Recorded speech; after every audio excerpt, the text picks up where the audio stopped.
अकबर। सम्राट अकबर का जन्म 15 अक्टूबर 1542 को हमीदा बानो बेगम के गर्भ से अमरकोट के राणा बिरसाल के महल में हुआ। अकबर का शिक्षक अब्दुल लतीफ़ ईरानी विद्वान था। अकबर का राज्याभिषेक 14 फरवरी 1556 को पंजाब के कलानौर नामक स्थान पर हुआ। वह जलालुद्दीन मोहम्मद अकबर बादशाही गाजी की उपाधि से राज सिंहासन पर बैठा। बैरम खां 1556 से 1560 तक अकबर का संरक्षक रहा।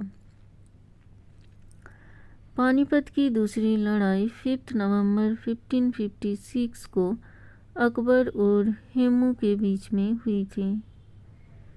मई 1560 में अकबर ने हरम दल से अपने को पूर्णतः मुक्त कर लिया। हल्दीघाटी का युद्ध 18 जून 1576 को मेवाड़ के शासक महाराणा प्रताप और अकबर के बीच में हुआ। इस युद्ध में अकबर विजयी हुआ। इस युद्ध में मुगल सेना का नेतृत्व आसफ खां और मान सिंह कर रहे थे। अकबर का सेनापति का नाम मान सिंह था। गुजरात विजय के दौरान अकबर सर्वप्रथम पुर्तगालियों से मिला और यहीं उसने सर्वप्रथम समुद्र को देखा। दीन-ए-इलाही धर्म का प्रधान पुरोहित अकबर था। ये क्वेश्चन बार बार एग्जाम में आता है कि दीन-ए-इलाही धर्म किससे संबंधित है, या कुछ भी घुमा फिरा के ये क्वेश्चन बार बार आता है, तो इसे याद रखना। दीन-ए-इलाही धर्म का प्रधान पुरोहित अकबर था। दीन-ए-इलाही धर्म स्वीकार करने वाला प्रथम एवं अंतिम हिंदू शासक बीरबल था। अकबर ने जैन धर्म के जैनाचार्य हरिविजय सूरी को जगत गुरु की उपाधि प्रदान की।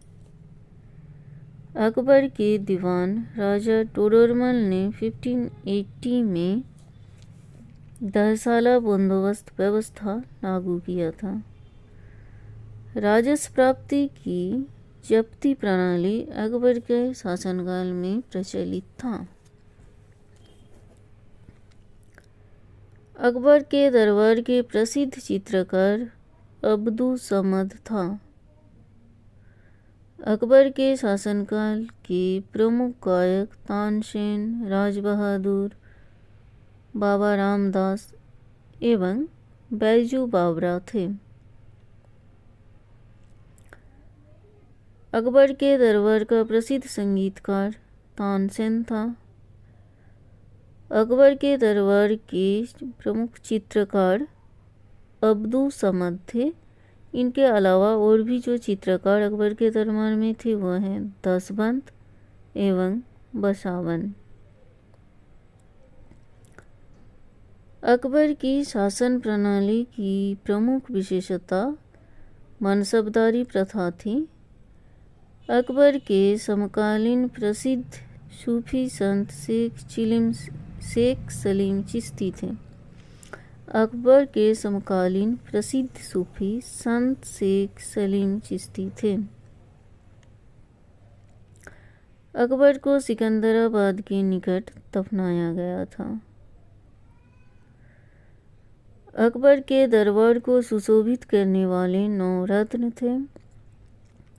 बीरबल, अबुल फजल, टोडरमल, भगवान दास, तानसेन, मान सिंह, अब्दुल रहीम खानखाना, मुल्ला दो प्याजा, हकीम हुकम।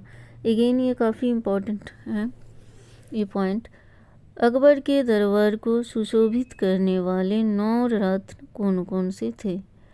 यहाँ पे एक क्वेश्चन जो अक्सर आता है एग्जाम में, वहाँ पे कुछ ऑप्शन दिया हुआ रहता है, उसमें से पूछते हैं कि इनमें से कौन अकबर के 9 रत्न में शामिल थे, या फिर ये रहता है कि इनमें से कौन अकबर के दरबार में नहीं थे, ये आता है, तो इसे याद कर लीजिएगा। अकबर के दरबार को सुशोभित करने वाले 9 रत्न इस प्रकार थे: बीरबल, अबुल फजल, तोडरमल, भगवान दास, तानसेन, मानसिंह, अब्दुल रहीम खान खाना, मुल्ला दो प्याजा, हकीम हुकाम। अबुल फजल का बड़ा भाई फैजी अकबर के दरबार में राजकवि के पद पर आसीन था। स्थापत्य कला के क्षेत्र में अकबर की महत्वपूर्ण कृतियां हैं: दिल्ली में हुमायूं का मकबरा, आगरा का लाल किला, फतेहपुर सीकरी में शाही महल, दीवाने खास, पंचमहल, बुलंद दरवाजा, जोधाबाई का महल, इबादत खान, इलाहाबाद का किला और लाहौर का किला। ये पॉइंट भी इम्पोर्टेंट है। अकबर स्थापत्य कला के क्षेत्र में अकबर की महत्वपूर्ण कृतियां हैं। कौन कौन सी अकबर की महत्वपूर्ण कृति हैं? दिल्ली में हुमायूं का मकबरा, आगरा का लाल किला, आगरा का लला किला, सॉरी मैंने पहले भी आगरा का लाल किला बोला था, ये होगा आगरा का लला किला।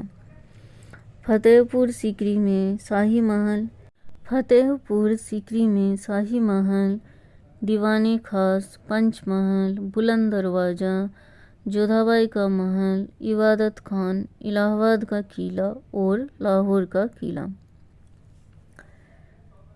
अकबर ने अकबरनामा नामक ग्रंथ की रचना की। यह दीन इलाही धर्म का कट्टर समर्थक था। दीन इलाही काफ़ी इम्पोर्टेंट है। अकबर दीन इलाही धर्म का कट्टर समर्थक था। बीरबल के बचपन का नाम महेश दास था। बीरबल कौन था? बीरबल अकबर के दरबार के 9 रत्न में से एक रत्न था, जिनका बचपन का नाम महेश दास था और ये एकमात्र हिंदू शासक है जिन्होंने दीन इलाही को, दिलाई धर्म को एक्सेप्ट किए थे।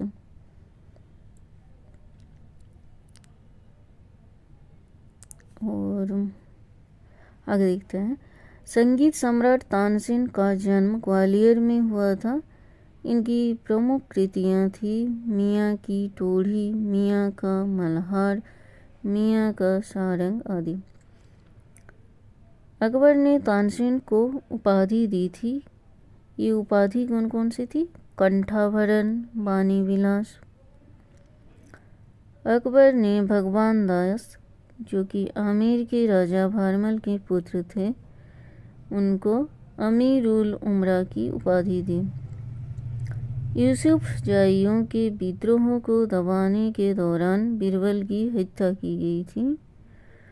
1602 में सलीम, जिनका नाम जहांगीर भी है, उनके निर्देश पर दक्षिण से आगरा की ओर आ रहे अबुल फजल को रास्ते में वीर सिंह बुंदेला नामक सरदार ने हत्या कर दी थी। मुगलों की राजकीय भाषा फारसी थी। मुगल सम्राट अकबर ने अनुवाद विभाग की स्थापना की थी। इस काल में बहुत सारे किताबों का ट्रांसलेशन हुआ था। महाभारत का फारसी भाषा में रज़्मनामा नाम से अनुवाद बदायूनी, नकीब खां एवं अब्दुल कादिर ने किया था। तो अकबर के शासनकाल में महाभारत का भी ट्रांसलेशन हुआ था फारसी भाषा में और उसका नाम दिया गया था रज़्मनामा। और इनका ट्रांसलेशन किसने किया था? बदायूनी, नकीब खां और अब्दुल कादिर। पंचतंत्र का फारसी भाषा में अनुवाद अबुल फजल ने किया, अनाबरत ए सादत नाम से। पंचतंत्र का फारसी भाषा में जो ट्रांसलेशन था उस बुक का नाम था अनवर ए सादात और ये ट्रांसलेशन किया था अबुल फजल ने। और मौलाना हुसैन फैज ने यार ए दानिश नाम से किया था। शहरयार ए दानिश और इसके रचनाकार मौलाना हुसैन फैज। अकबर ने बीरबल को कवि प्रिय एवं नरहरि को महापात्र की उपाधि प्रदान की। बुलंद दरवाजा का निर्माण अकबर ने गुजरात विजय के उपलक्ष्य में करवाया था। जब वो गुजरात से विजय जीत के वापस आए तब उन्होंने उसकी स्मृति में उसका बुलंद दरवाजा का निर्माण करवाया था। अकबर ने सीरी कलम की उपाधि अब्दुल समद को एवं जरी कमाल की उपाधि मोहम्मद हुसैन कश्मीरी को दिया। कहा जाता है कि अकबर के काल को हिंदी साहित्य का स्वर्णकाल कहा जाता है। हाँ, ये इम्पोर्टेंट पॉइंट है। अकबर के काल को हिंदी साहित्य का स्वर्णकाल कहा जाता है। अब देख लेते हैं अकबर की कुछ महत्वपूर्ण कार्य। दास प्रथा का अंत 1562 में हुआ। हरमदल से मुक्ति 1562। तीर्थ यात्रा कर समाप्त, जजिया कर समाप्त, फतेहपुर सीकरी तीर्थ यात्रा कर समाप्त हुआ था 1563 में, जजिया कर समाप्त हुआ 1564 में और फतेहपुर सीकरी की स्थापना एवं राजधानी का आगरा से फतेहपुर सीकरी स्थानांतरण हुआ 1571 में। इबादत खाने की स्थापना हुआ 1575। इबादत खाने में सभी धर्मों के लोगों को प्रवेश की अनुमति प्राप्त हुआ 1578 में। मजहर की घोषणा हुई 1579। दीन इलाही की स्थापना 1582। इलाही सम्मत की शुरुआत 1583। राजधानी लाहौर स्थानांतरित हुआ 1585 में।